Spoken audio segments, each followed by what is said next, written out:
The gentleman helped me out of the wheelchair to lay down on the MRI bed, and he casually says, "What kind of music do you want?" Apparently, every MRI, you get a free radio station.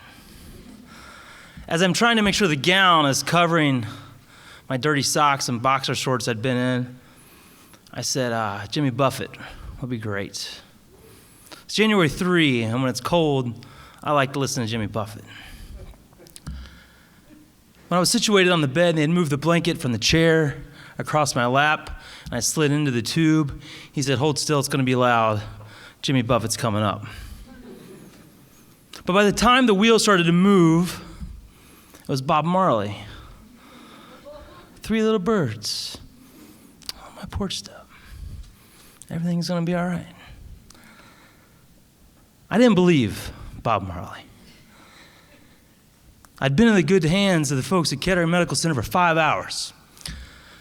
When I'd walked in the ER with my paperback and a cup of coffee from Speedway I stopped on the way to get, and my cell phone, they asked what brings you here.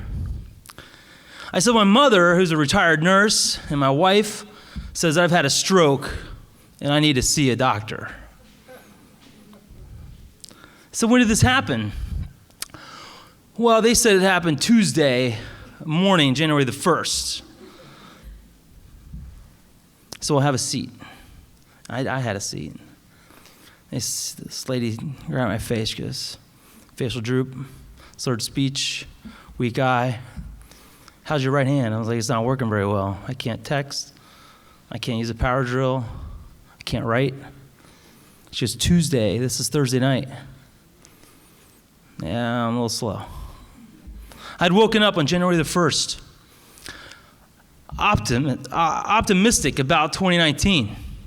I had a new job I was starting in 6 days, where they hired me to be a rock star. But I couldn't move my right hand. My face was drooping. I convinced my wife on Tuesday it was lack of sleep. It was fatigue. The holidays. I'd left the job a couple weeks before. But when I couldn't use the power drill for the basement project, even I was a little worried. Then on Wednesday, when I woke up and it wasn't better and I could see it in my own face in the mirror as I tried to brush my teeth with my left hand because the right hand just couldn't do the brush, I thought, this is surely going to shake off another day. But by Thursday night, when I tried to do the dishes, I called my mom and said, "Here are the symptoms for the last 60 hours. She says, "Go to the ER right now, don't stop." I stopped at Speedway, but then I went directly to Southern Boulevard. It was late in the evening. But here I am in this MRI, wondering what's going to happen next, and just Bob Marley in my head, which seems obscene that he's singing how great things are, but it's not feeling so great to me. It was the next day that I met the neurologist. She was about 5'2". Her native tongue is Chinese. Her name is Dr. Zhu, and she was all business. So the MRI had indicated some lesions on the right side of my brain, which confused her because my paralysis was on the right side, and she wanted me to have some more tests. So I spent the day with occupational therapists and speech therapists. I was standing on one foot and counting to 10 and doing puzzles with my finger. I scored pretty well. Perfect score on almost every test. The texts home giving updates about my high score on the cognitive test was not met with the usual humor that I deliver news. My wife didn't find it funny. My kids didn't reply to the text. Friday night, I'm back in the MRI room. Same guy. And I said, "Hey, how about the music?" He says, "No, tonight's an MRA." I said, "Well, what's an MRA?" He said, "Oh, it's like an MRI, but it's louder, and there's no music." So I find myself in this loud tunnel again with just my thoughts. Recounting the cardiology appointment 3 years before, that after 6 months I sort of blew off his recommendations. Or the general practitioner, Dr. Dangy, who was just an amazing woman, ignoring her pleas to get my act together and lose some pounds and move more and listen to the cardiologist I ignored. In this loud, repeating circle MRA. The next morning, Dr. Zhu, the little Chinese lady, Come down, I'm perched comfortably in a chair, but now I know the nursing staff. I've got my paperback. I'm making my way through the book, and cell phone's charging peacefully. And she'd come in, and she sat on the bed, and she wasn't really up for my normal humor. She wasn't amused by it at all. She said, "You're morbidly obese. And I see here in your file that your dad died at 64. It's a pre-diabetic, morbidly obese, hypertension, heart failure. That's how your dad died." It's like a dagger. I've been pissed at my dad for 12 years for checking out early on me because he was too lazy to get his ass off the couch. She says, "Your MRI showed that the lesions on the right side are no big deal.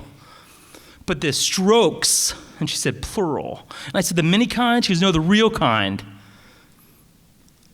Here's the picture. These bright spots on this black and white photo in my face. That is a result of long-term, untreated hypertension. That is preventable." It's like a ton of bricks just falling down. I did not have a joke in return because when she, eye to eye, I'd put my book down. I was just thinking, like, every little thing, it's going to be right. So this is what you're going to do. And she laid it out in no uncertain terms.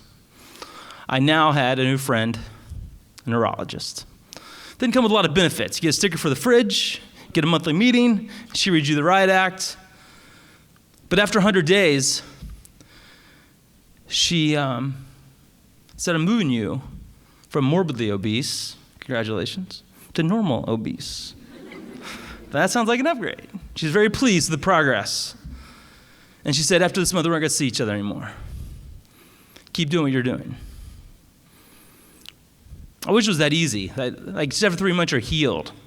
Speech therapist, occupational therapist, lots of weird, repetitive sounds in my mouth as I walked on the treadmill at the gym with people staring at me, going, trying to make sure the right side of my mouth is as strong as the left side. But every step on the treadmill, every lap around the track, every weird stare, remind me that I can afford to check out early like my old man.